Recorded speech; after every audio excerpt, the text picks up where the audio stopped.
तीसरा लेक्चर पढ़ रहे हैं।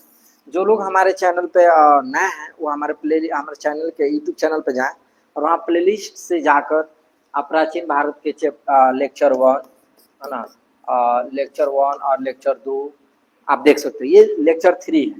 आप किसी भी एग्जाम की तैयारी करें वो आपके लिए सभी के लिए ये काफी महत्वपूर्ण है। संपूर्ण भारत की जो संपूर्ण आधुनिक इतिहास की जो बात कर रहे हैं यहाँ पे। तो इसके पहले हमने आपको बता दिया है कि हो गया, चला लाइव चल रहा, आवाज वाज चेक कर।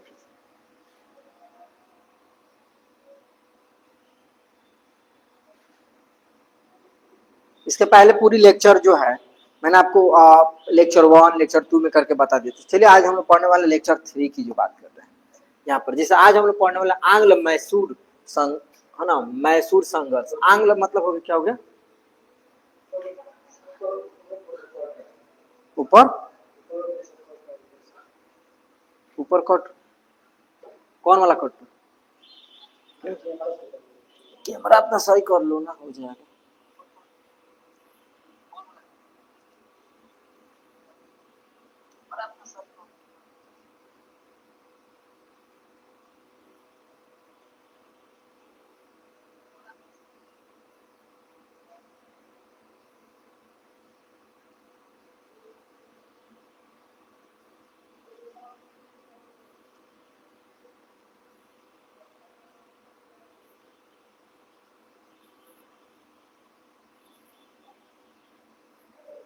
इसको जूम कर लेते, हो जाएगा। हो गया, अब बोलो तू। हाँ, अरे रुको, जूम कर लिए तो होगा। अब बोलो, हो गया। हाँ,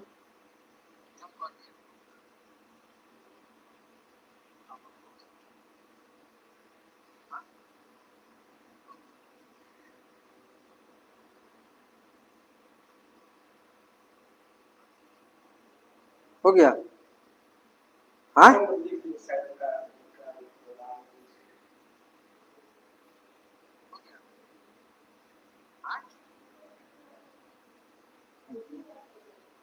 लो चेक कर लो हम शायद। चलो आंग्ल की बात करो। आंग्ल मतलब क्या हो गया, अंग्रेज। क्या हो गया, अंग्रेज।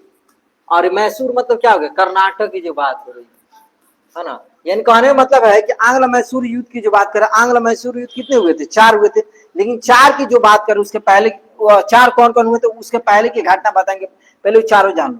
पहला हुआ था 1767 है ना से 6769 तक, ये पहला हो गया, जो कि हैदर अली के साथ में हुई थी। दूसरी बात करें तो दूसरा हुआ था 1780 से 1784, ये भी हैदर अली, इसमें हैदर अली क्या हो गया, घायल हो गया था। तीसरी बात करें तो ये होता 1790 से 92 के बीच में, इसमें हैदर अली के बेटा टीपू सुल्तान लड़ाई किया था। और चौथा जो हुआ था वो हुआ था 1799, इसमें श्री रंगपट्टनम में क्या हुई थी, संधि हो गई थी। यानी कहने का मतलब है कि उसके पहले ही घटना जो बताया जा रहा है कि हैदर अली से पहले की जो घटना आखिर कब लड़ी गई थी, तो लड़ा गया था 1732 में राजा वाडियार चिक्का कृष्ण राज्य काल में मैसूर सत्ता हस्तांतरण की प्रक्रिया आरंभ हुई थी। यानी कि 1732 में ही है ना कहानी शुरू हो गई थी, कौन, कर्नाटक की लड़ाई और अंग्रेज के बीच में, है ना। चलिए 18वीं सदी का प्रारंभ 2 मंत्रियों नंदराज और देवराज मैसूर में सत्ता पर कब्जा कर लिया।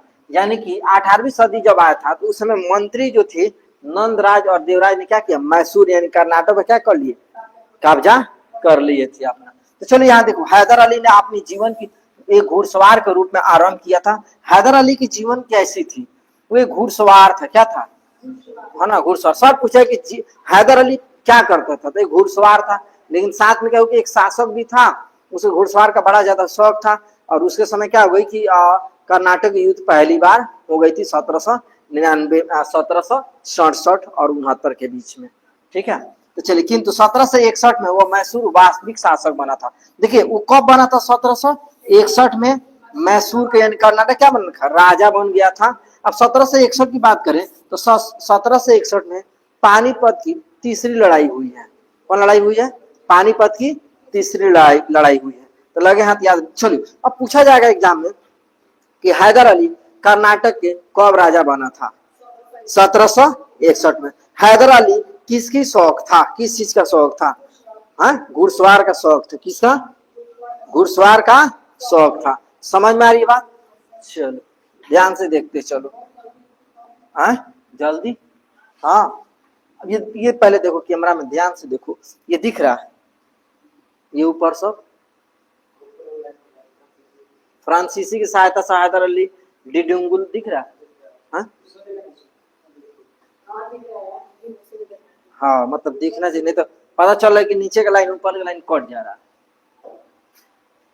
है कि नहीं। चलिए, फ्रांसीसियों की सहायता से हैदर अली ने डिडिंगुल में एक है ना शास्त्रागार स्थापित। शास्त्रागार समझते हो? जहां स्पेशल हथियार रखा जा सके और बनाया जा सके। किसके सहायता से? डिंडुगुल में। किसकी? डिंडुगुल की सहायता से, है ना। याद रख, सॉरी, फ्रांसीसियों की सहायता से डिंडुगुल में एक शास्त्र, है ना, शास्त्रागारा बना था, यानी कि हथियार बनाया जा सके और वहां रखा जा सके। ठीक है। हैदर अली धर्मनिरपेक्ष दृष्टिकोण वाला शासक था। हैदर अली किसी भी प्रकार की जातीयता जो है लेकिन नहीं, धर्मनिरपेक्ष का मतलब सभी जाति धर्मों को मान सम्मान करने वाला एक शासक था, कि सभी धर्मों क्या करता? मानता था। ठीक है, ये लोग कहा रहा। चलिए, प्रथम आंग्ल मैसूर युद्ध 1767 से 1769 के समय हैदर अली और चतुराई से अंग्रेजों का सामना करते हुए 4 अप्रैल 1769 को मद्रास की संधि पर हस्ताक्षर करने के लिए बाध्य किया। यानी कि देखो, 1769 में जब अंग्रेज के खिलाफ जब लड़ाई हुई तो अंग्रेज अपनी चतुराई का पेश करते हुए क्या किया? मद्रास की जो संधि हुई उसमें अंग्रेज को मजबूर कर दिया और अंग्रेज को वहां से हटाने का काम किया। लेकिन अंग्रेज हारा नहीं। फिर 1780 से 1784 के बीच में हमला किया। उस समय हैदर अली क्या हो गया? घायल हो गया, उसकी मृत्यु हो गई। फिर उसका सुपुत्र जो है टीपू सुल्तान, वो लड़ाई संभाला, है ना, उसके साथ भी लड़ाई हुई। तो फिर 84 के बाद से 1790 और 92 के बीच में हुई थी, और फिर 1799 के बीच में। इस सारी घटनाओं को आप लोग याद रखेंगे। ठीक है, ये सारी चीज देखो, हिस्ट्री क्या है ना, कि जितने अच्छे समझ के पढ़ोगे ना उतने अच्छा आएगा, मजा आएगा बढ़िया तरीके से। नहीं तो हिस्ट्री में होता ना, लोग कहते हैं हिस्ट्री से रस नहीं निकलता, रस निकालना पड़ता है। उसको अच्छे से पढ़ोगे, जितने निचोड़ोगे उतने ज्यादा। जैसे नींबू हो गया, नींबू से जितने रस को सुगाड़ोगे उतने काम आएंगे। देखो, आंग्ल मैसूर संघर्ष की महत्वपूर्ण संधिया की जो बात करें 1767 से 1769 में, ये पहली लड़ाई है। ठीक है, यहाँ कलर चेंज कर लेते हैं, है ना। प्रथम की बात कर रहे हैं, है ना। गवर्नर जनरल कौन हुआ? प्रथम आंग्ल मद्रास की संधि कौन सी हुई थी? अब सवाल पूछा जाए, अच्छा मद्रास की संधि को किसने मजबूर कर दिया था करने के लिए?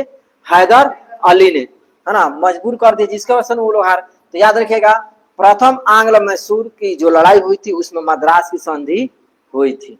दूसरा 1780 से 1784, जिसमें गवर्नर जनरल कौन आ गया था? वारेन हेस्टिंग आ गया था। वही वारेन हेस्टिंग की जो बात हो रही है, जिसके शासन काल में रेगुलेटिंग एक्ट लाया गया था 1774 में, है ना। इलिजा इंग पे यानी कि प्रथम न्यायालय की स्थापना की गई थी, है ना।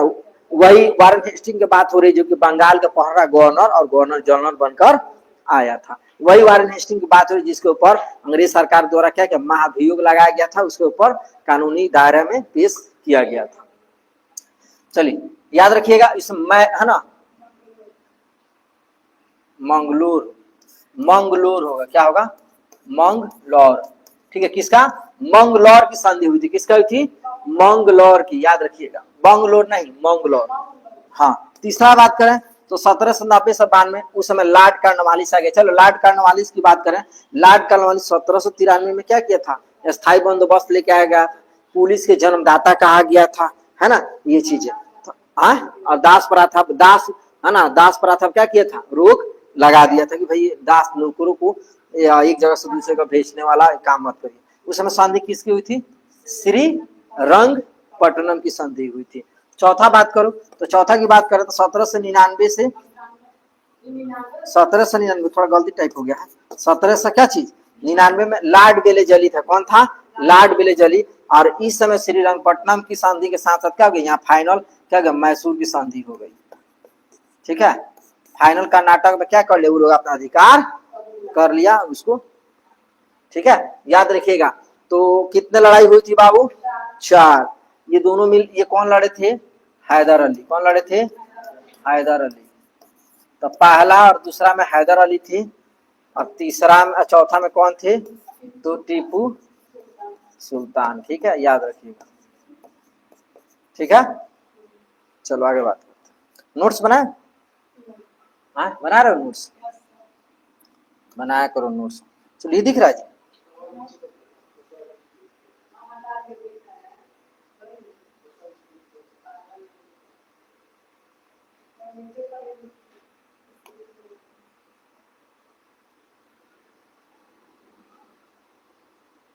हो गया? कैसे कैमरा सेट कर दिया कि तुम इतना दिन से दिक्कत नहीं हुआ, कैमरा तुम कैसे सेट कर दिया कि तुम का दिक्कत हो गई? हाँ, कब दिक्कत नहीं थी, अब कैमरा से तुम किस तरह से सेट कर दिया?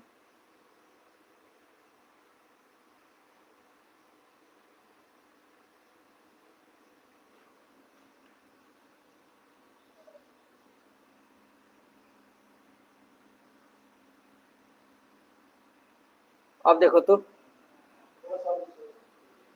अब कहाँ से नीचे होगा? जितना छोट होगा उतना ही पड़ेगा।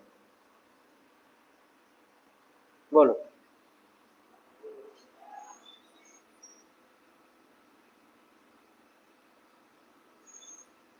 इसको कम बेस काहे करता है? बराबर एक बार सेट कर दे तो सेट काहे नहीं करके रखते हो? बार बार इसको कम बेस करते रहो, जिसकी वजह से गड़बड़ हो जाता है।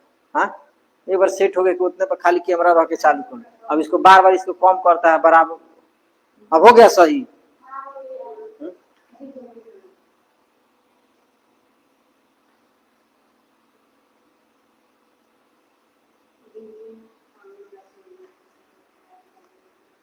ये देखो, द्वितीय आंग्ल मैसूर युद्ध के समय हैदर अली ब्रिटिश कंपनी के क्या विरुद्ध निजाम तथा मराठे से मिलकर एक संयुक्त मोर्चा तैयार किया, और इस दौरान हैदर अली जो अंग्रेज कर्नल बेली को हराकर कर्नाटक राजधानी आरकट पर अधिकार कर लिया। यानी कि जब लड़ाई हुई थी तो उसमें क्या अंग्रेज ने क्या किया, अंग्रेज को हरा के मद्रास से संधि किया और अपना अधिकार जमा लिया। चलो, द्वितीय आंग्ल मैसूर युद्ध के समय ही 7 दिसंबर 1782 को हैदर अली की मृत्यु हो गई। यानी उसकी अब उसका बेटा जो है हैदर अली के बाद उसका पुत्र टीपू सुल्तान मैसूर का क्या बना, शासक बना। बोला कि मेरे पिताजी की हत्या हो गई, हम तो नहीं छोड़ेंगे, हम तो लड़ेंगे। वो लड़ाई किया। चलो फिर देखो, गायब ना हो जाए। ठीक है, टीपू ने पातशाह की उपाधि धारण की। उसने 1796 में नौसेना बोर्ड का गठन किया। अब देखो, टीपू सुल्तान जो है पातशाह की क्या किया, अपना अपने आप को उपाधि धारण किया। 1796 में नौसेना बोर्ड का गठन किया। कौन किया? नौसेना बोर्ड का गठन किया। लेकिन है ना, कब 1799 में उसकी भी हत्या हो जाएगी, आगे बताएंगे। टीपू सुल्तान जारी सिक्कों पर हिंदू देवी देवताओं के चित्र तथा हिंदू संवत की आकृतियां अंकित की थी। देखो, टीपू सुल्तान एक ऐसा शासक था जो कि देवी देवताओं को सिक्का का फोटो क्या किया था, सिक्का पर चलाया था। और सिक्का क्या प्रचलन किया था, लोगों को बीच में पैसे के रूप में चलाने का काम किया था। तो सवाल पूछा गया, किस सुल्तान के द्वारा सिक्के पर देवी देवताओं का चित्रण किया गया था? तो टीपू सुल्तान के द्वारा। टीपू सुल्तान ने 1787 में अपनी राजधानी श्रीरंगपट्टनम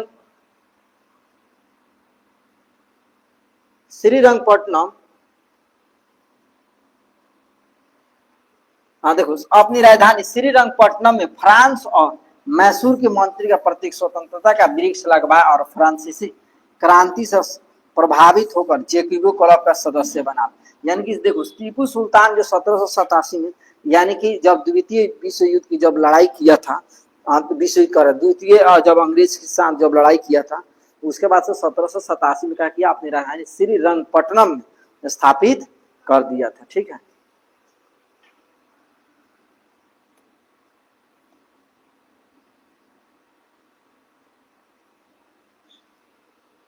चलिए 4 मई 1799 चतुर्थ आंग्ल मैसूर युद्ध लड़ते हुए टीपू सुल्तान की क्या हो गया, दुर्ग के पास क्या हो गया, शहीद हो गया। यानी कि किस जगह उसका मौत हुई, दुर्ग की कोई जगह होगा, वहां पे उसकी क्या होगी, मौत हो गई थी। ठीक है, चलिए अब बंगाल पर अंग्रेजों का अधिकार। अब बंगाल की जो बात हो रही है भाई, कि बंगाल जो है, बंगाल पर अंग्रेज ने कैसे कैसे अपना हुकूमत किया था, कैसे कैसे वहां अपना काम करने का प्रयास किया था।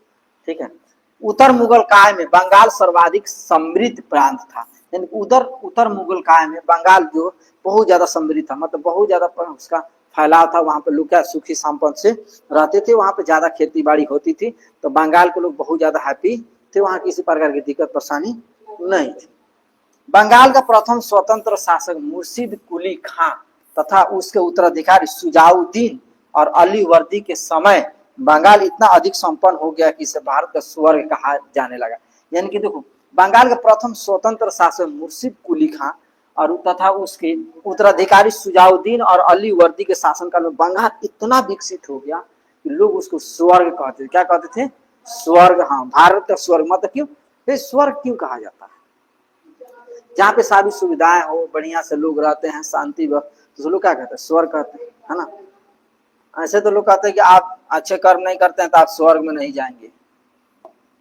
वो भी बेचा जाता तो वो भी लोग खरीद लेते, है कि नहीं। चिंगम खा रहा।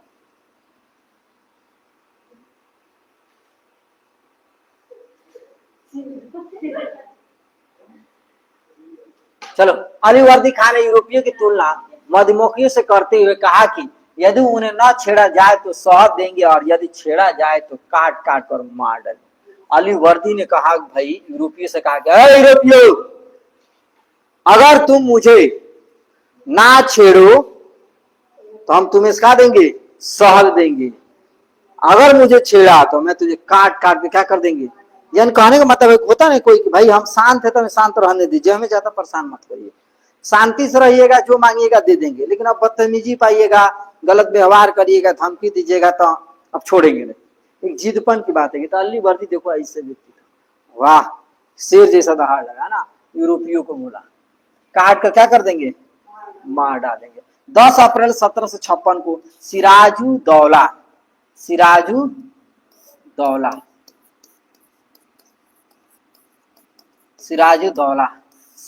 10 अप्रैल 1756 में सिराजुद्दौला बंगाल का राजा बना। कब बना बाबू? 10 अप्रैल 1756 और 23 जून 1757 को कौन सा युद्ध हो गया? प्लासी का युद्ध हो गया, प्लासी का।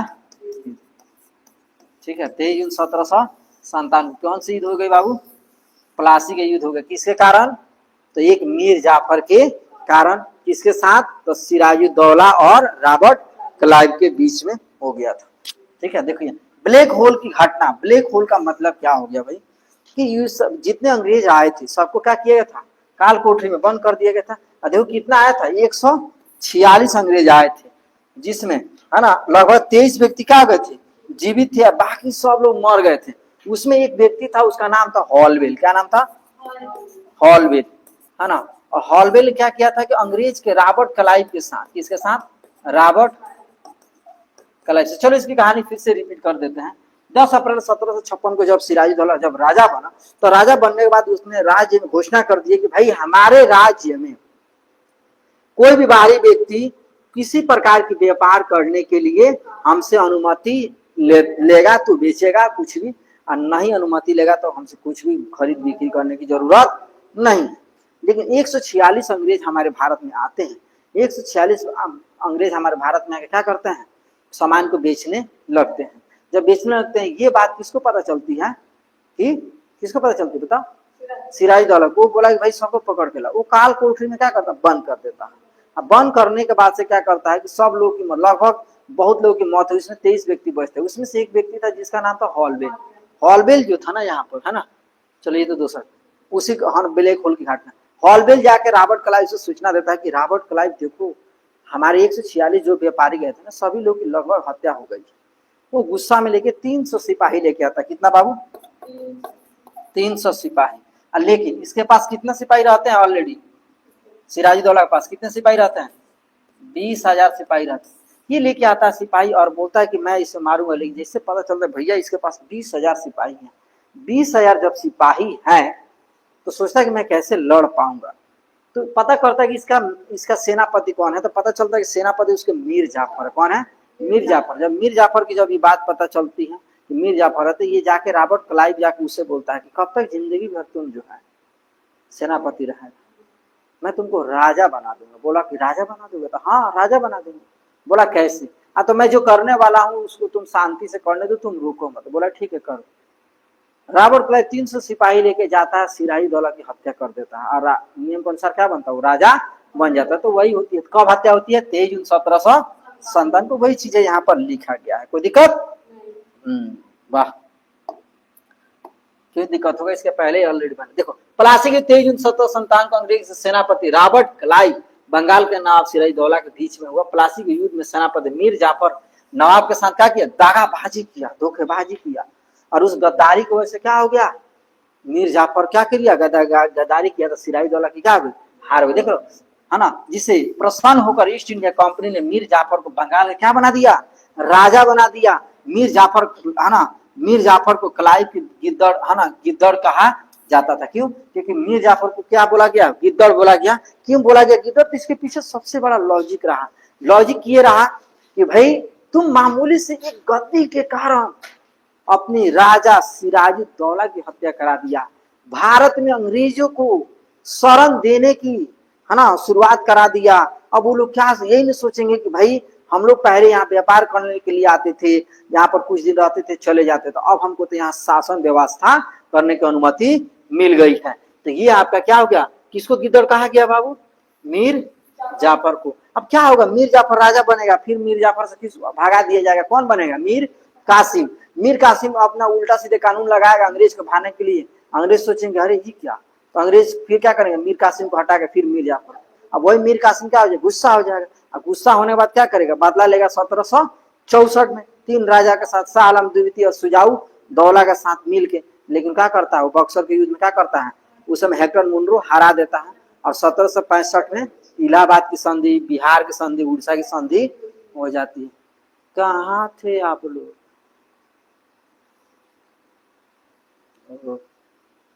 चलिए, हो गया। देखो, नवाब मीर जाफर को अंग्रेज की 1700 क्या किया, अंग्रेज ने क्या किया, 1760 में हटाकर उसके दामाद मीर कासिम को बंगाल का राजा ले। उसका दामाद था मीर कासिम। ससुर जी पहले थे, गद्दारी की, अब दामाद आ गया। दामाद बोला कि भैया ससुर जी जो किया है वो काम हम नहीं करेंगे, हम तलवा चाटने का काम नहीं करेंगे, हम आपको यहाँ से हटाने का काम करेंगे। लेकिन वो बोलता है तो बड़ा खतरनाक आदमी, 5G वाला है, 2G वाला ठीक था। तो कौन 2G था, मीर जाफर था। फिर इसको हटाया तो बोला कि अरे दामाद कितनी बड़ी बेइज्जती, फिर मेरे ससुर जी आ गए, अब चलो अब देखेंगे। 4 के बाद भयंकर लड़ाई होती है। कोई दिक्कत आ रही है समझ में? एक देखो, ऑलरेडी एक पढ़ा दिया ना 1757 से 1857 की कहानी, और पहले से आप लोग पढ़े भी तो थोड़ा मजा भी आ रहा होगा, बढ़िया तरीके से आ रहा है समझ में। हाँ, ये लोग नाश्ता वास्ता ला के दे दो, तन लेट उठ से आया तो तनी नाश्ता वास्ता कर ले, है ना, तो पढ़ाई रे पर ध्यान दे रही। देखो दोनों एक ही जैसे फास्टिंग रहता है, फास्टिंग 2 दिन फास्टिंग है सब। छठ आ गया क्या जी, छठ आ गया। चल, मीर कासिम ने अपनी राजधानी को मुर्शिदाबाद से मुंगेर में स्थानांतरित कर दिया।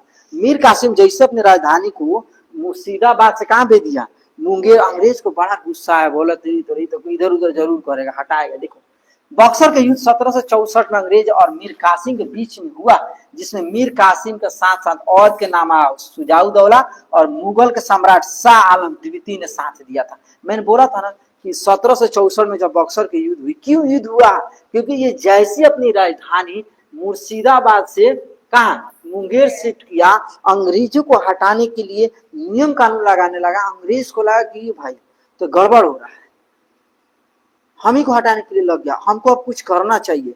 तो क्या किया, हटा दिया। बस वो बोला कि भाई जब हमारे ससुर जी रहेंगे तो हम छोड़ेंगे नहीं। वो क्या किया कि अब जो है ना, 1764 में बक्सर के युद्ध लड़ाई किया। कितने, 3 राजा मिले। कौन, अवध के एक राजा थे, उनका नाम था सुजाउद्दौला, और मुगल के सम्राट थे, उनका नाम था शाह आलम द्वितीय। इन दोनों के बीच में लड़ाई हुई, लेकिन शाह आलम द्वितीय और इनको और तीनों लोग को आसानी से अंग्रेज हरा दिया। किन के साथ हुई थी, हेक्टर मुनरो के साथ। किसके साथ हुई थी, हेक्टर मुनरो के साथ हुई थी, याद रखिएगा। चलिए यहाँ देखते हैं, बक्सर के युद्ध के समय अंग्रेजी सेना का नेतृत्व किसने किया था, हेक्टर मुनरो ने किया था। किसने किया था, हेक्टर मुनरो ने किया था। कोई दिक्कत नहीं है ना? अच्छा चलो, आज आप लोग ना रुक जाना, आज देर तक पढ़ाएंगे। पता है क्यों, क्योंकि आज हम पढ़ाने वाले करेंसी के बारे में, पैसे के भी बारे में, है ना। पैसे चेंज होने वाला पैसे, 10 रुपया और 20 रुपया का जो नोट नए आने वाले हैं, प्लास्टिक पॉलीमर वाले आने वाले हैं, तो उसके बारे में पढ़ाएंगे। तो चेंज नहीं, पॉलीमर वाला आएगा, है ना। वो पुराना जो चल रहा है वो चलते रहेगा, धीरे धीरे धीरे धीरे उसको जब तक फिर नया अपना आ जाएगा तो चेंज हो जाएगा। बक्सर युद्ध के बाद पुनः मीर कासिम की जगह मीर जाफर को बंगाल का नवाब बना दिया गया। मैं बोले था जैसे बक्सर की युद्ध हुआ फिर से उसको राजा बना दिया गया, ठीक है। मुगल बादशाह शाह आलम द्वितीय 1700, कौन मुगल बादशाह शाह आलम द्वितीय 1759 से 1806 की कहानी, जब मुगल बादशाह वाले की जो बात हो रही है, इसके साथ रॉबर्ट क्लाइव ने इलाहाबाद की संधि, प्रथम संधि 12 अगस्त 1765 को की थी, है ना, ठीक है, याद रखिएगा। इलाहाबाद की संधि कब हुई? 1765 में। रॉबर्ट क्लाइव ने जुलाई 1765 में अवध के नाम सुजाऊ दौला के साथ इलाहाबाद की संधि की थी। किनके साथ हुई थी? सवाल पूछ दे कि इलाहाबाद की संधि 1765 में किन के बीच में हुई थी? रॉबर्ट क्लाइव और सुजाऊ दौला के बीच में हुई थी। कोई दिक्कत? कोई दिक्कत नहीं। हाँ हाँ, हेक्टर मुनो लड़ाई करके चला गया था, फिर रॉबर्ट क्लाइव दोबारा आया था। भाई लड़ाई करके जा रहे हैं, जीत जा रहे हैं, फिर आएंगे ना वापस, है ना। एक बार जिसके होता ना, लोग कहते हैं कि शेर के पंजे में अगर एक बार खून का अगर, है ना, खून का अगर शिकार अगर दिख जाए, लग जाए, तो उसकी आदी हो जाता है। जब तक पूर्ण रूप से उस शिकार नहीं करता तब तक उस जानवरों को छोड़ता नहीं है। वैसा ये चीज रॉबर्ट क्लाइव सोचा कि भैया फ्री में हमको भारत में शासन करने की अब मौका मिल रहा है ना, अच्छी लाइफ स्टाइल बन रहा है, क्यों छोड़ दे, हम भी जाएंगे। फिर दोबारा हेक्टर मुनो को बोला आओ जरा, फिर हम आ रहा है ऐसे। अब उसके बाद अगला भेज दिया किस, गवर्नर बना के भेज दिया किसको? वारेन हेस्टिंग को भेज दिया कि भैया आप जाइए और जाके आप वहाँ कानून व्यवस्था लागू करने का काम शुरू करिए। हेलो, कहाँ? हाँ, ये देखो, ये सुनो पहले, कौन है ये वाला? हाँ, अरे कहने मतलब इसके बीच में कई समय काल वो बताया गया है। इलाहाबाद की वास्तविक संधि किनके बीच में? रॉबर्ट क्लाइव और सुजाऊ दौला के बीच में। सुजाऊ दौला किस लिए? कि अवध आसाम के थे, तो इलाहाबाद वहीं पर, तो इलाहाबाद की संधि हुई, वहां के राजा थे, तो बोले भैया अब तुम हार गए हो, तो आज के बाद इलाहाबाद मेरे अधीन रहेगा। अब इलाहाबाद का क्या नाम है? प्रयाग। हाँ, प्रयागराज। तेज हो गया ये लोग को लगा ना कि शायद लग रहा है पढ़ाई नहीं हो रहा है। क्या जी? उत्तरकालीन मुगल साम्राज्य। चलिए, औरंगजेब के 3 पुत्र थे जो उसकी मृत्यु के समय अलग अलग क्षेत्र में, है ना, मुआजाम काबुल में, है ना, आजाम गुजरात में, तथा है ना कामबख्श मिर्जापुर में पदस्थापित था। देखो औरंगजेब के जब मृत्यु हुई उसके 3 बेटे थे। कौन था? एक था मुआजाम, जो कहाँ रहता था? काबुल में। अच्छा, बाबर की इच्छा क्या थी? हम काबुल में दफनाया जाए, क्यों? बाबरनामा में लिखा था ना, लेकिन उसको भारत में दफनाया गया था। लेकिन जैसे उसको पढ़ा गया, पता चले भाई इसकी, फिर उसको बॉडी उखाड़ कहाँ भेजा गया? काबुल में। तो ये केवल मुगल साम्राज्य को ओवरव्यू, जिसने मुगल साम्राज्य के स्पेशल पढ़ाएंगे तो पूरी चर्चा करेंगे, खाली ये जान। औरंगजेब के 3 पुत्र थे, कौन कौन? उसकी मृत्यु के बाद तीनों अलग अलग हो गए। जाहिर सी बात है, पिताजी मरते हैं तो बेटे लोगों को आजादी हो जाती है, तुम ये ले लो, तुम ये लो, हम यहाँ रहेंगे, वहां रहेंगे, सब। उसमें घिसता कौन है? माँ, है ना। तो मुआजाम कहाँ रहता था? काबुल। आजम कहाँ रहता था? कामबख्श कहाँ रहता था? बीजापुर में पदस्थापित था। कोई दिक्कत? चले, ये हो गया उत्तरकालीन मुगल साम्राज्य की बात हो रही है कि कब से कब तक ये सब चला है। 1707 से लेकर 1712 तक कौन रहा? बहादुर शाह प्रथम। 1712 से 1713 तक कौन रहा? जहादर शाह। 1713 से 1719 तक कौन रहा? फर्रुख सियार।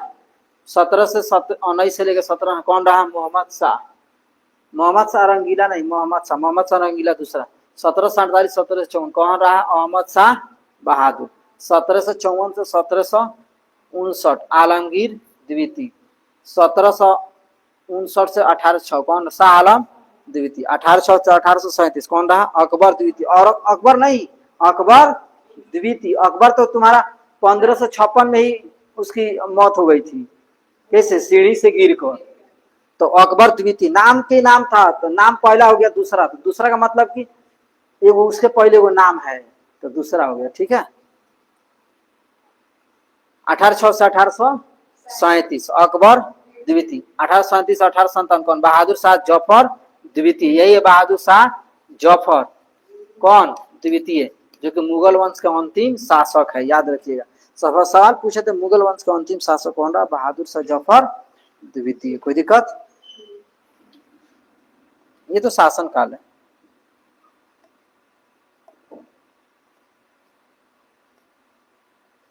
चलिए, तो आज के लिए ये स्लाइड जो है इसी रेंज पर रहता है। ठीक है, फिर आप लोग को वही वाला पढ़ाते हैं, पैसा वाला अभी तुरंत। ठीक है, इसको नोट कर लीजिए तब तक।